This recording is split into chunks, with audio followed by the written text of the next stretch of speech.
Want to ensure your app developers can create secure and smooth login experiences for your customers? With Curity, you can protect user identities, secure apps and websites, and manage API access. Find out more at curity.io.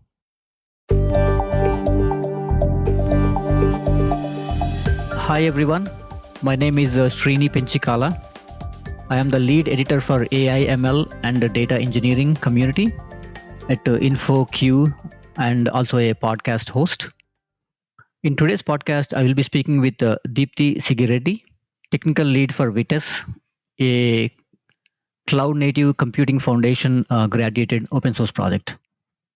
We will discuss the topic of distributed databases architecture, especially in the cloud-native era where it's critical for the database solutions to provide capabilities like performance, availability, scalability, and resilience. Hi, Deepthi. Thank you for joining me in this podcast. First question, can you introduce yourself and tell our listeners about your career and what areas have you been focusing on recently? Hi, Srini. Thank you for inviting me to speak with you today.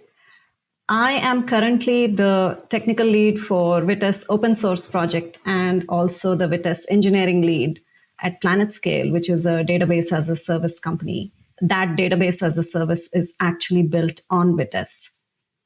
My career started a long time ago, and almost from the beginning, I have worked on databases, but to start with as an application developer. So there is a database backend, Oracle, DB2, Informix, and you are writing things that will run against that.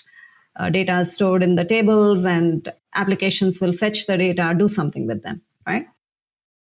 But what happened very early on, starting in the year 2000, is that I was working on doing supply chain planning solutions for the retail industry, and the retail industry has massive amounts of data.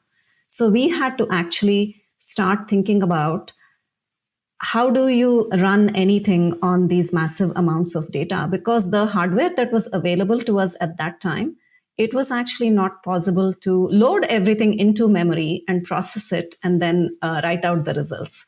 So we had to come up with parallelizable, essentially parallel computing solutions to work with these monolithic databases where people kept their data. I did that for about 10 years. And then I moved on to working on cloud security at a startup that was eventually acquired by IBM. And this was mobile device management. So mobile security.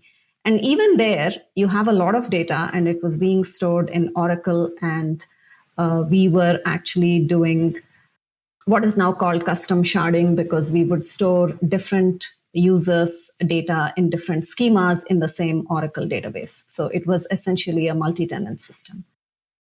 Fast forward a few more years, and then I joined PlanetScale and started working on Vitess, which is a massively scalable distributed database system built around MySQL. MySQL is the foundation, but MySQL is monolithic and cannot actually scale beyond the limits of one server.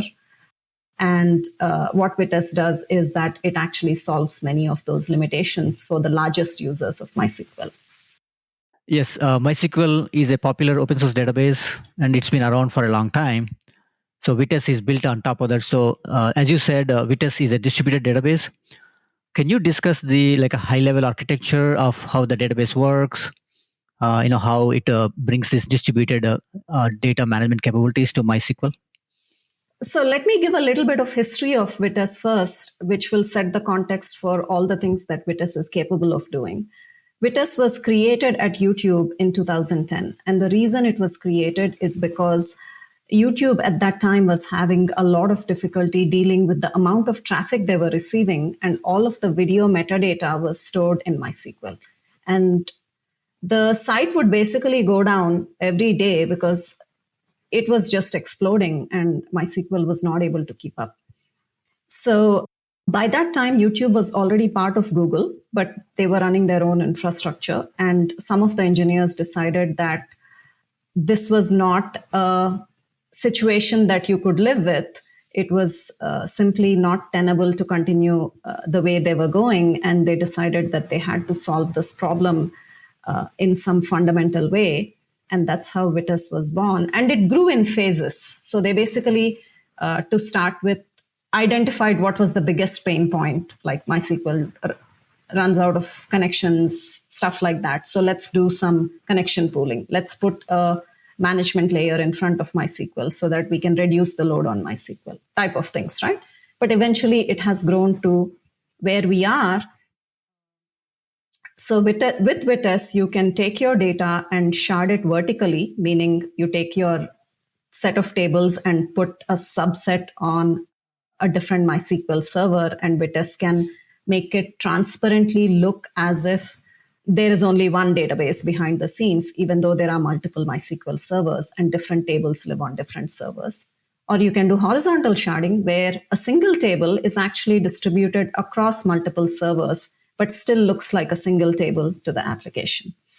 So that's a little bit of history and features. In terms of architecture, what Vitess does is that as part of the Vitess system, every MySQL that is being managed has a sidecar process, which we call VT tablet, which manages that MySQL.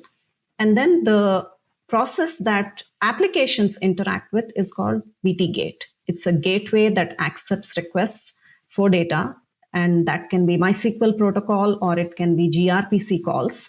And it will decide how to route those queries to the backing VT tablets, which will then send the queries to the underlying MySQL and then return the results to VT gate, which will aggregate them if necessary and then send them back to the client application.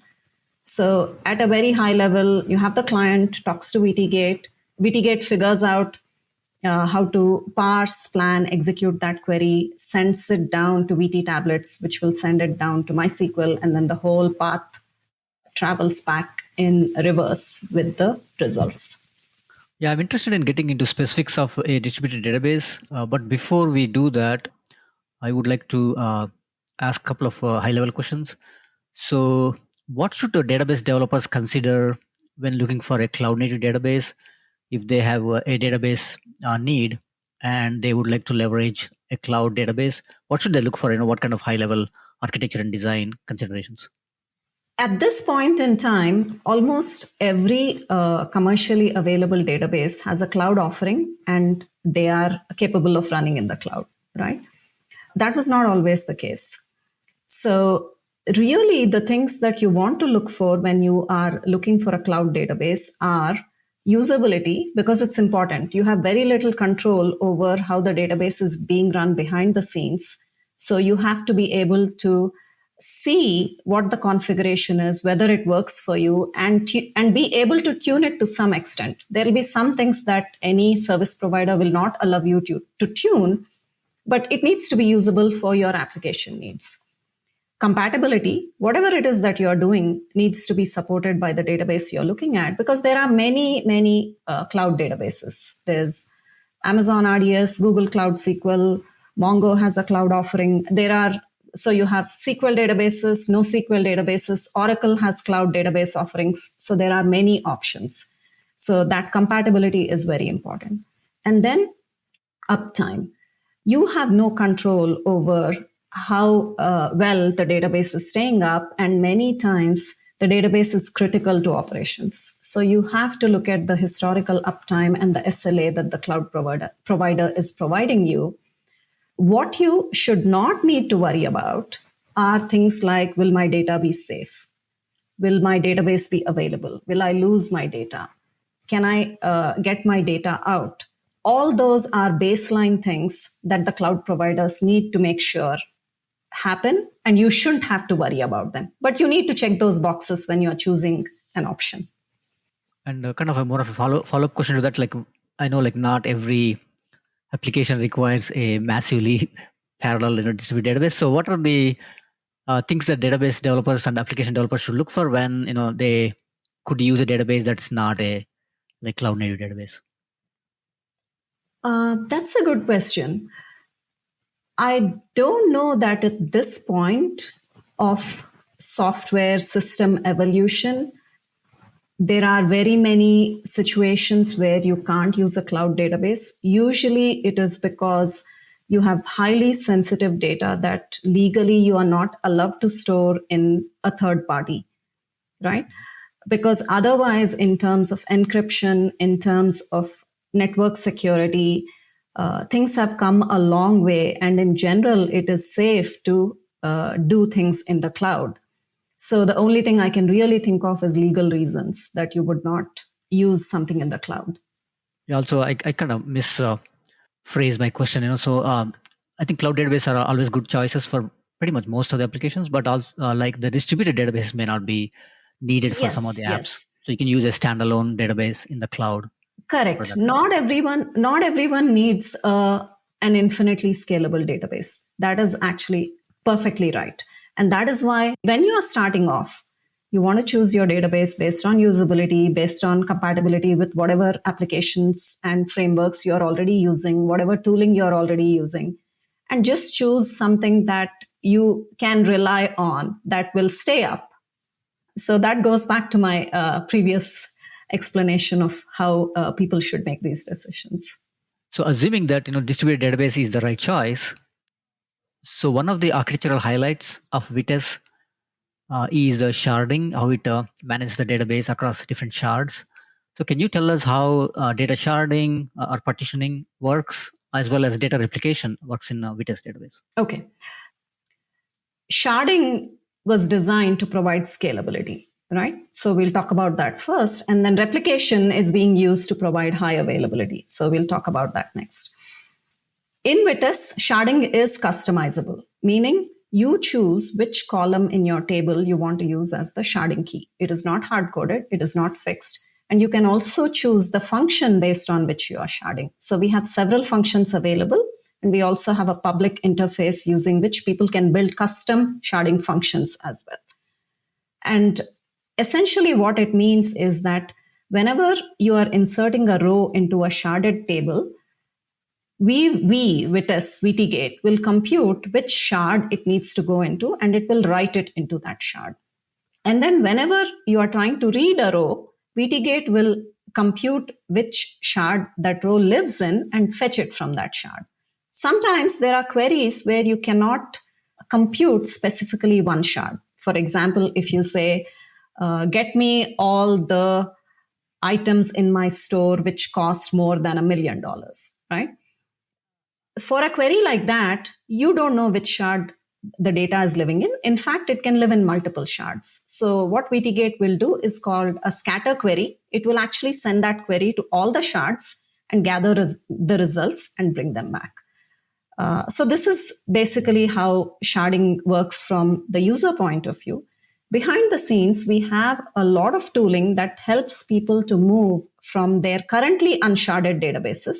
So people get into like terabytes of data, and then everything starts slowing down and managing things becomes very difficult. At that point, they decide, okay, we need to shard, and either we need to do vertical sharding, which is separate tables into multiple instances, or horizontal sharding. We'll focus on horizontal sharding. So we have the tools using which you can define what your sharding scheme is, how you want to shard each table based on which column.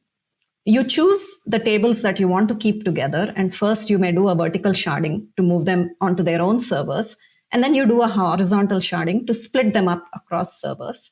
And the tooling will basically copy all the data onto the new shards, and it will keep it up to date with your current database, to which you can keep writing. Your system is up and running. You can copy everything in the background, and then when you're ready to switch to your sharded configuration, and you issue that command, we will stop accepting all writes for like very small period of time.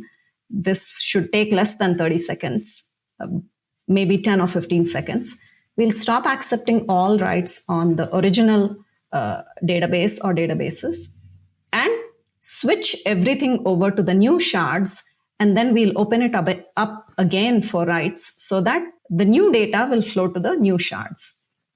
And in this process, you can optionally also set up what we call a reverse replication so that the old databases are kept in sync with new data and changes that are happening on your new shards, just in case you need to roll back. So we have the facility to do a cutover and then reverse it if something goes wrong, because things can always go wrong. So we have a lot of tooling around how you do the sharding, how you make it safe, how you do the cutovers, rollbacks, all of those things. Okay, that's for the sharding. Is replication, how does the replication work?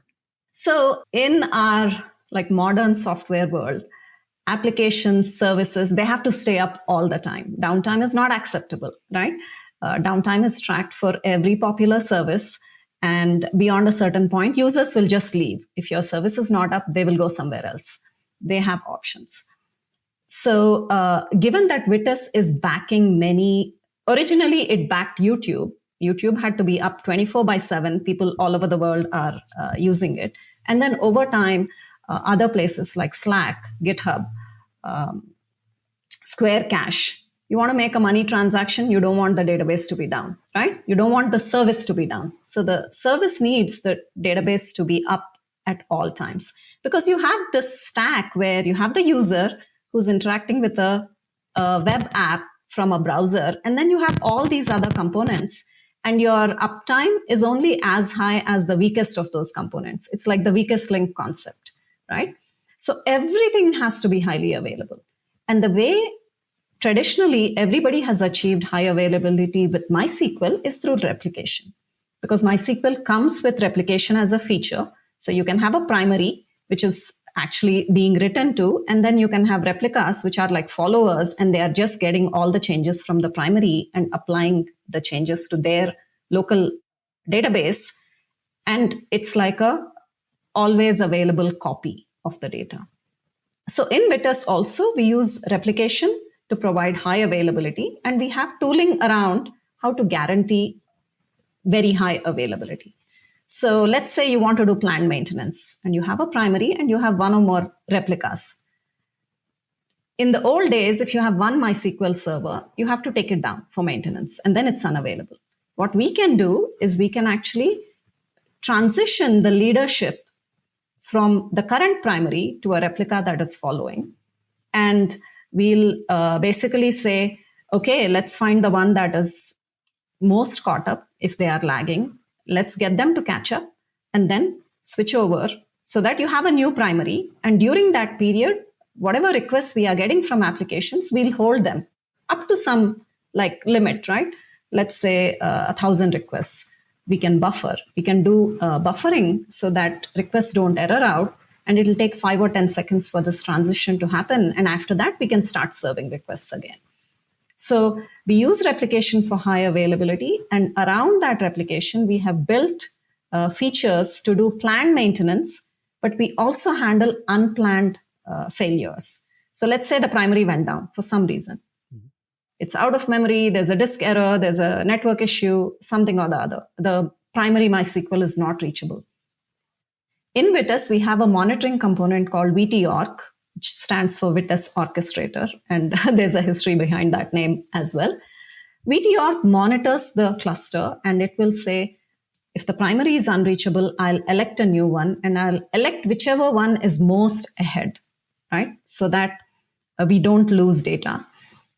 It will monitor replication on the replicas and make sure that they are always replicating correctly from the cluster primary. And it can monitor for some other error conditions as well and fix them. So that's how Vitess handles high availability, by having all of this tooling to handle both planned maintenance and unplanned failures. So let's kind of quickly follow up on that. Deepthi, is like you mentioned, if one of the nodes in the cluster is not available or needs to be down for maintenance, and the second node, a replica node, will take over the leadership. So again, the data needs to be properly sharded, partitioned, and replicated, right? So, and then the primary comes back up. So now we want to go back to the previous primary node. So how much of this process is automated using the tools you mentioned, the VT orchestrator, and how much of this is manual? And also, what is the maximum delay in kind of switching between the nodes? For planned maintenance, because it has to be initiated by someone, it's not automated by Vitess, but Vitess users automate them in some fashion, because typically what will happen is that they are doing a rolling upgrade of the cluster. whether it's a Vitess version upgrade or it's some underlying hardware upgrade, you basically want to apply it to all the nodes. So it has to be triggered from outside. So they will call a Vitess command because we have a command line interface. They will call a Vitess command. You can call an RPC also, but most people use the command line, which will trigger that failover. Now, the other part of it, the unplanned failures, as long as VT-Orc is running, it does the monitoring and the failover. So no human intervention is needed actually for that. And that's the whole idea of it. In terms of timing, we've seen things happen as quickly as like 5 to 10 seconds. And especially during the planned failures, because we buffer the requests, applications don't even see it. Or even if they see it, it is seen as a slight response delay versus errors. When you have an unplanned failure, then yes, applications are going to see errors, but typically it is under 30 seconds because we can detect the failure in less than 15 seconds and then repair it immediately. For most of the use cases, I think that is tolerable, right? So that I think 30 seconds when you have an unplanned failure, like a node failure in a cloud or something like that, or an out of memory error, is actually really good, because what used to happen is that somebody would have to be paged and they would have to go and do something manually, which would always take at least 30 minutes. Absolutely. And it's planned, so usually the users are aware of the change and they are expecting some outage, right? So we cannot have a database discussion without getting into the transactions, right? So I know they've been the topic of the talk for a long time. Some people love them, some people hate them, depending on how we use them. So distributed databases come with a distributed transaction kind of thing, right? So how does Vitess balance the perceivingly conflicting capabilities of data consistency and data availability, right? So if you want one, you can't have the other, the good old CAP theorem. So how do the transactions work in a Vitess database? So I think consistency and availability applies even if you're not using transactions. So I'll talk about like my view of how things happen in Vitess regarding consistency and availability first, and then we'll talk about transactions. So if people are always reading from the primary instance of a shard, then there is actually no consistency problem in Vitess, because that's always the most up-to-date view of the data. That is the authoritative view of the data. When we get into consistency issues is that in order to scale read workloads, people will run many replicas and they will actually start reading data from the replicas. So then we get into consistency issues because replicas may be caught up to different extents. It may just be 1 or 2 seconds. So you have A, which is the primary, you have B and C, and maybe B is just 1 second behind A and C is 2 seconds behind B. And if you fetch some data from B and some from C, you may end up with an inconsistent view of the data, right? The way historically Vitess has dealt with it is, if consistency is important, you always read from the primary. If it's not important, you read from the replicas. Now, people have used tricks like, if in one user session they are actually writing anything, then they always read from the primary. If it's a read-only session, then they read from replicas. Or they will write something in a transaction, and before they read something, they'll set a timer, like 60 seconds. So for the next 60 seconds, just read from the primary so that you get the up-to-date data. After that, you can go back to reading from replicas. So people use these kinds of tricks. What we would really like to do, and this gets a little bit into the roadmap, is to provide a feature in Vitess where you can specify that I want the read after write type of consistency, and Vitess can guarantee it whether you are going to a primary or to a replica. That's a feature that we don't have yet, because you always have to have something more to do. No software is 100% done. It's never perfect. So this is one of the things we would like to do. Now, coming to transactions, in a distributed system, there is always a possibility of something ending up being a distributed transaction. Ideally, most write transactions go to one shard, in which case there's actually no distributed transaction problem because MySQL itself will provide the transactional guarantees. But maybe in one transaction, you're updating 2 rows and they live in different shards. Like it's a bank transaction and you have a sender and you have a recipient and you want to subtract $10 from the sender's balance and add $10 to the recipient's balance. And either both need to happen or neither of them should happen, right? So that you actually have the consistency of the data. You don't want money to disappear or get created from thin air.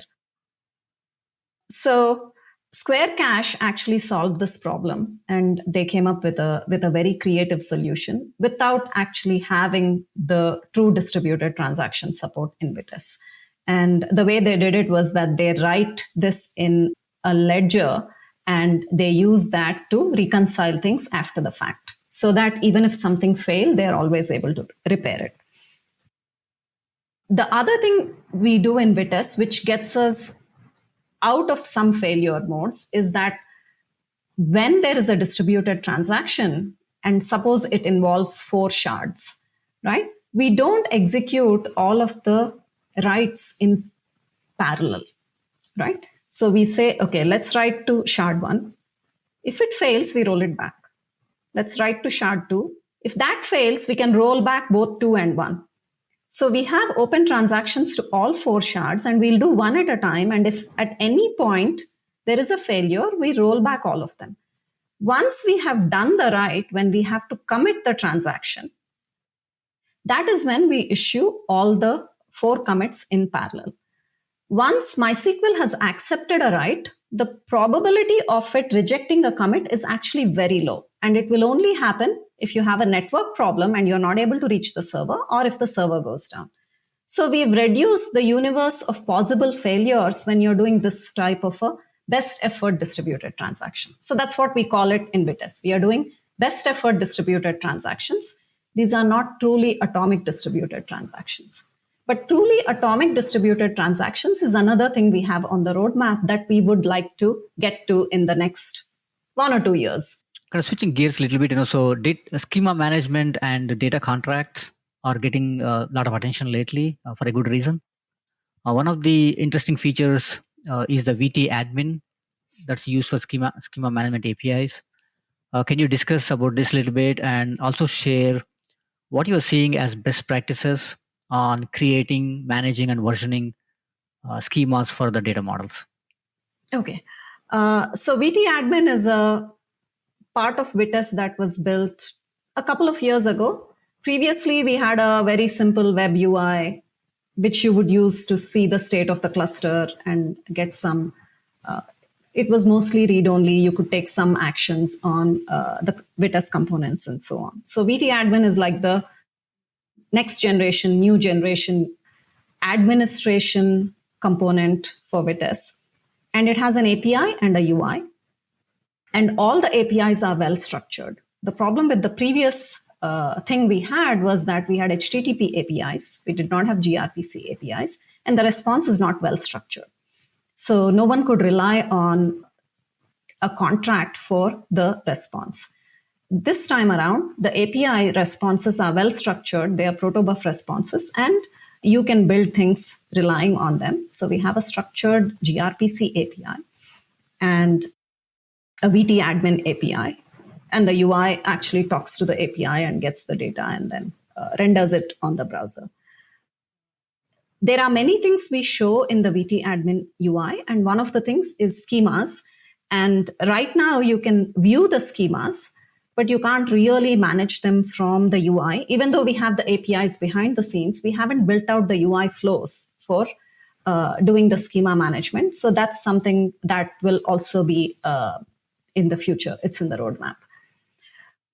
In terms of best practices for managing schemas and schema versions, I know there are lots of tools out there which people use to manage schema versions. Every framework comes with its own internal table, which versions the schemas and so on.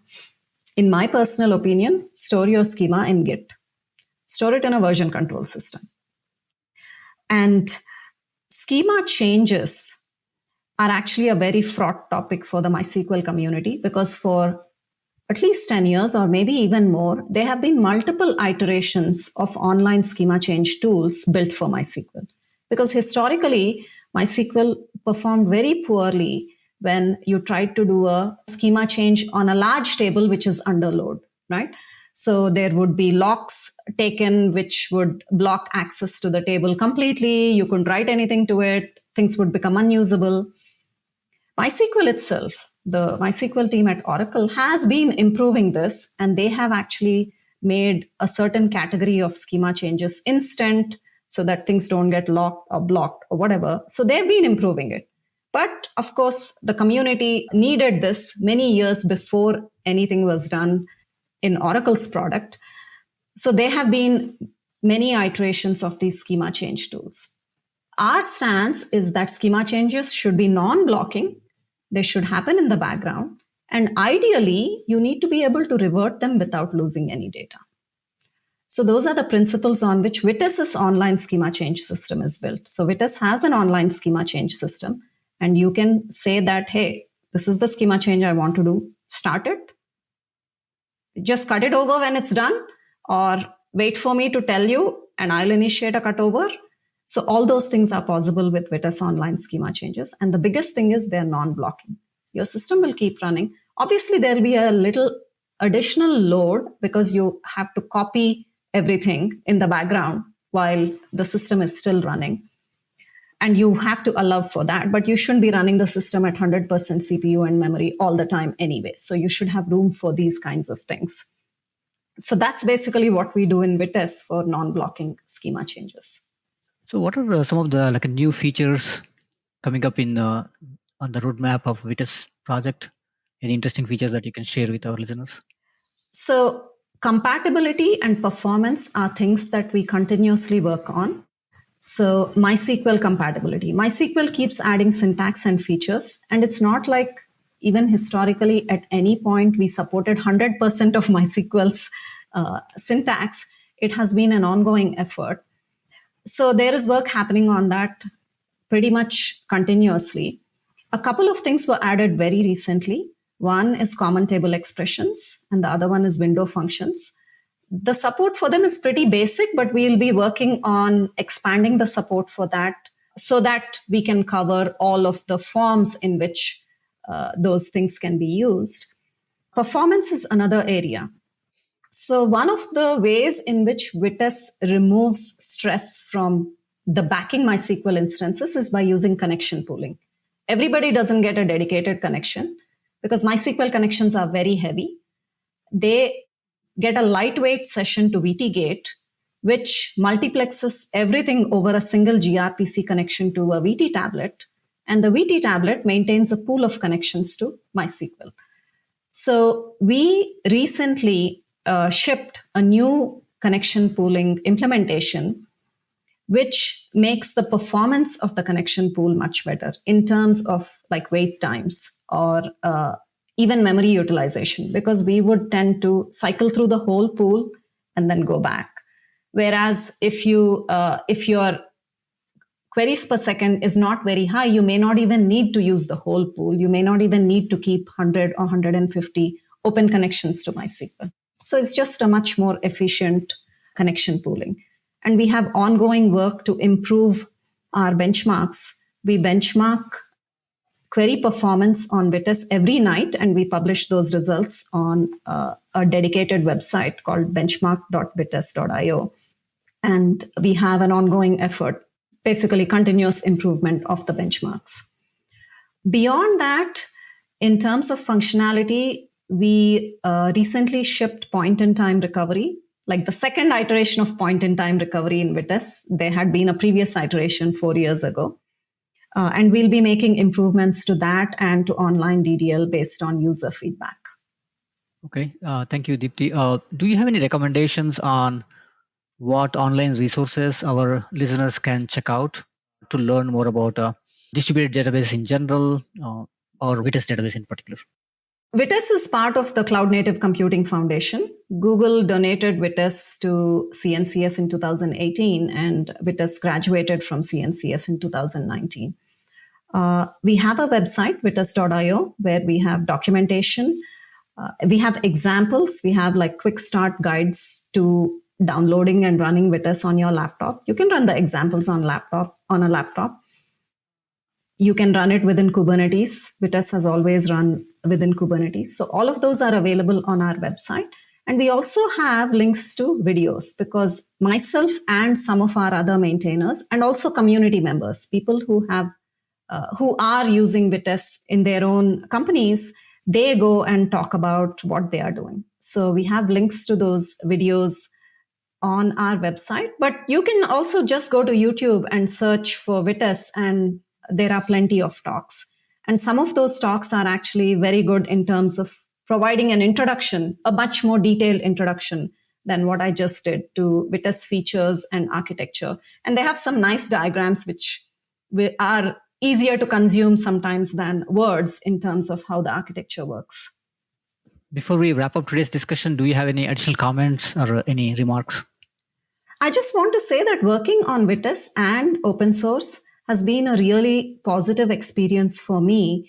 And I encourage people to get involved in something that's bigger than just whatever company or team you're working in, because it opens you up to new interactions with people, new experiences. It just enriches life as a software developer.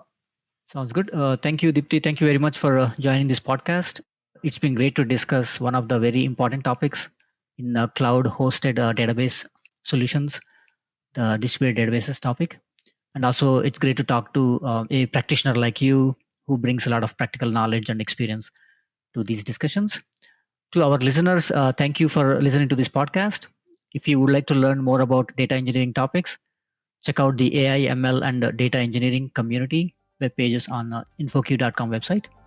I encourage you to listen to the recent podcasts and check out the articles and news items the InfoQ team has been posting on the website. Thank you, Deepthi. Thanks for your time. Thank you, Srini. This was great.